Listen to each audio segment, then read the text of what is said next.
Accueillir un stagiaire ou un apprenti, pas toujours si facile, mais tellement utile, pour favoriser l'expérience professionnelle, partager son savoir-faire ou encore transmettre sa passion pour un métier unique. Partons à la découverte de celles et ceux qui suscitent ou confirment des vocations en accueillant la nouvelle génération.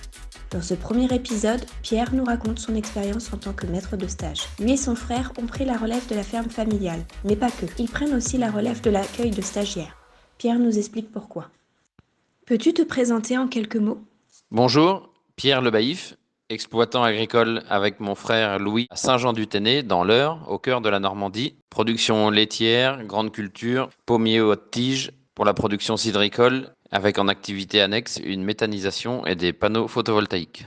Pourquoi tu accueilles des stagiaires sur ta ferme ? L'exploitation a toujours accueilli des stagiaires du temps de mon père et de mon oncle notamment, et nous poursuivons. Ça permet d'avoir des contacts avec d'autres personnes issues d'autres fermes ou non, de discuter avec eux, de les former et aussi d'avoir une aide précieuse pour le travail au quotidien. Qu'est-ce que tu penses du site stage-agricole.com ? J'utilise Stage Agricole car je trouve que c'est une très bonne initiative qui permet de centraliser les offres et les demandes et permet de mettre en contact des gens qui ne se seraient jamais croisés. Quels conseils donnerais-tu à tes collègues agriculteurs pour qu'ils se lancent dans l'accueil d'un stagiaire ou d'un apprenti ? Pour être maître de stage, il faut être compréhensif et patient.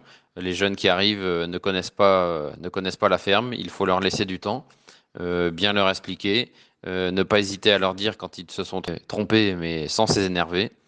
Et au bout d'un moment, ce que l'on a investi est rendu par le stagiaire qui effectue ses tâches au quotidien. Et si tu avais un conseil à donner aux candidats ? Pour les stagiaires et apprentis en recherche, je conseillerais de se déplacer sur l'exploitation, de bien laisser un message avec ses coordonnées, ne pas hésiter à proposer une petite période d'essai aux maîtres d'apprentissage, notamment en utilisant le service de remplacement qui peut faire un contrat sur 2 ou 3 jours pour que tout le monde soit sécurisé et ainsi valider ou pas une future période de stage. Vous l'aurez compris, accueillir un stagiaire ou un apprenti, ce n'est pas anodin. Mais c'est avant tout former la nouvelle génération pour qu'il y ait des agricultrices et agriculteurs nombreux demain. Car c'est aussi comme cela que nous trouverons les salariés ou encore les repreneurs de nos fermes. Alors à bientôt pour un nouvel épisode.